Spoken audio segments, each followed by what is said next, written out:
Good afternoon, sir. I am JRH Rodasa, BS Criminology 1A, and I'm here to answer the question that you given in the documentary of the West Philippine Sea.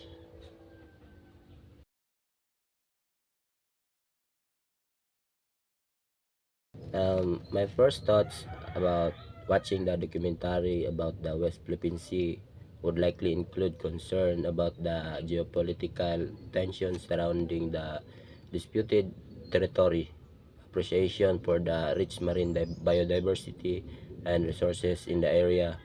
and empathy for the Filipino fishermen and communities affected by the disputes.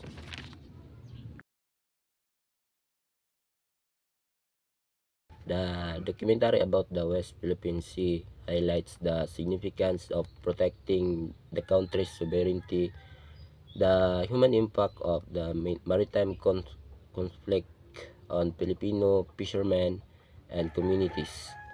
and the importance of unity and sacrifice in defending the nation's interests.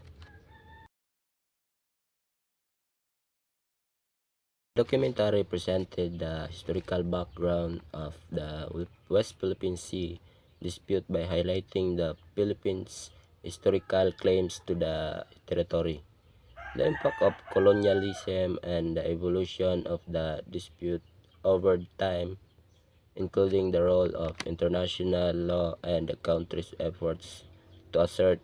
its sovereignty.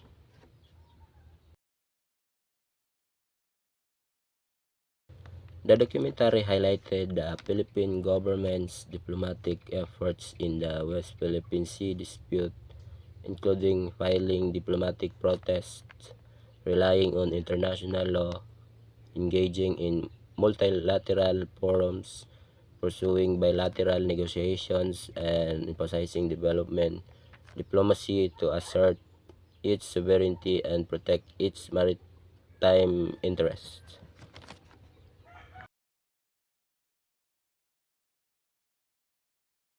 The documentary provided insights into the West Philippine Sea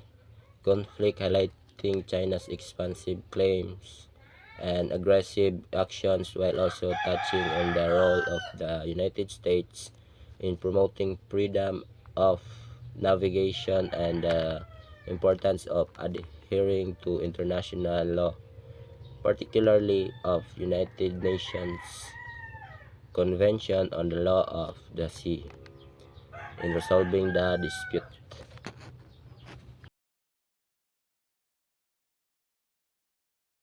Um, the documentary discussed potential threats to maintaining control over the West Philippine Sea, including China's military presence, aggressive actions, and diplomatic tensions, which pose challenges to the Philippines' sovereignty and maritime interests.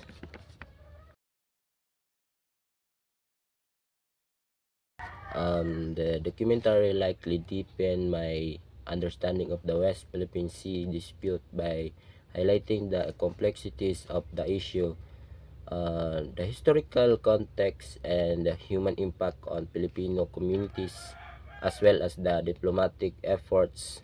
and challenges involved in asserting the Philippines' sovereignty and protecting its maritime interests.